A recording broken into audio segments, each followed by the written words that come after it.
Howdy do, neighbor. Today we are going to talk about the differences between the straight-bladed saber versus the curved-bladed saber. We're going to talk about the virtues and vices of each. Okay, so straight-bladed saber. Sabers became straight-bladed as they wanted to duel more, and as we know, a straight blade is easier in the thrust. It just is, because the vector of thrust is directly straight. Okay, so if I'm here in outside guard and let's say someone is thrusting to my center, boom, I do my inside parry, and then it's easy for me to just extend out, drop my point on line, and boink, and I've ended it. He's donezo, and it's super fast, didn't know what hit him. Okay, same with the inside guard, right? I'm in inside guard, someone is thrusting at me, boom, I just do an outside parry, and boom, I just bring my point in there online, doink, doink, doink, and I've got them. Real easy. Notice my wrist, I didn't have to turn it too much. I'm here in inside guard, boom, I just come to outside guard. It's easy with the thrust, and I just come forward, right? Come forward in like this, boom, and I have them. Very direct, very fast, very simple mechanically. A curved blade has its own advantages, but let me just illustrate really quick the disadvantage. So here I am in outside guard, and they're thrusting at me. Boom! And now if I try and thrust in the same way I use the straight saber, obviously because the sword is offline, well, the point is offline. See that? Whoa! And I'm totally gonna miss. I'm totally gonna miss. Same thing if I'm in inside guard, right? You're thrusting at me, boom, like this. And I try and come in, the same mechanics, nice and fast. With a straight blade, it just doesn't work. What does make it work is if I turn my wrist more like this so I can bring the point online. So again, I'm in outside guard, just like so. Someone's thrusting at me, boom, like this. I need to crank my wrist in this manner. Now my point is online, now I can get you. Right? But that takes more time to develop, and your wrist is not as strong when you're cranked over like this. Same here, right? So if I'm in inside guard, someone's thrusting at me, I'm here like this, I gotta crank it all the way to second, right? Like so, in order for my point to be online. And I'm gonna have to traverse even to make that work. And so it's much, much slower if you're going to do the parry thrust thing.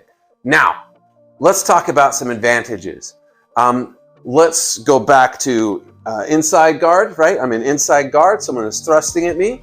Okay, now, the cool thing is, if I could get over the top of their sword, suddenly my thrusts become much, much easier with a curved blade. Now, it still takes some time to develop, but it can be done, especially against a straight blade, right? If I parry with the back edge, like so, and lay over the top, suddenly it becomes much easier. And so, if we engage in the parry and I traverse, my hand doesn't have to elevate so much to get my point online, right? So I've knocked them offline, boop, and then I traverse over, my hand could be down here, and I've got you in the thrust. The mechanics are just different. Same thing on this side, right? If I'm here like this, boom, like this, lay over the top. Now, it's easier, I'm assuming that that's the right hand, right? So if I lay over the top like this, I'm actually my point is shooting past them, and my point is going towards the shoulder,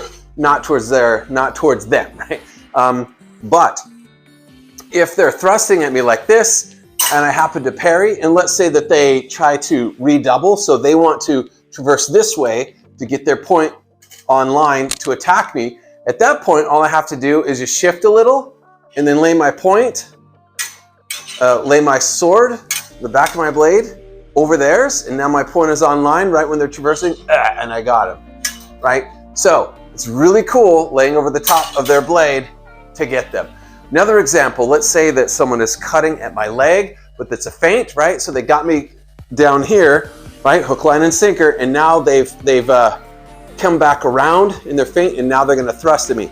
Well, from here, this is with the straight saber, it's harder to defend this, but with a curved blade, from here, all I gotta do, again, is engage. I just gotta flip my wrist, engage with my the back of my blade, right? And then lay over the top, like so. So I'm here like this, right? They've cut at me, it's a feint, lay over the top, and now my hand is way down here, and I've brought my point online. My hand doesn't have to travel as far, it actually doesn't really have to go anywhere. I'm moving my body, and I'm bringing my sword up, and my hand's still down here, and I've got you. So if you play your cards right strategically, a curved blade actually can play to your advantage. Now, a couple things. If you are fighting someone with a straight blade and you have a curved blade, you better use fundamentals in your footwork. You better use distance as your friend. Make it your friend. Because if you try and just get into this parry thrust war with someone who's got a straight blade, you're going to lose because they're fast and they can travel directly, quickly, and further than you can. You better use cuts, cut in, right? You want to use binds. You want to lay over the top again, right? Closer distance is your friend.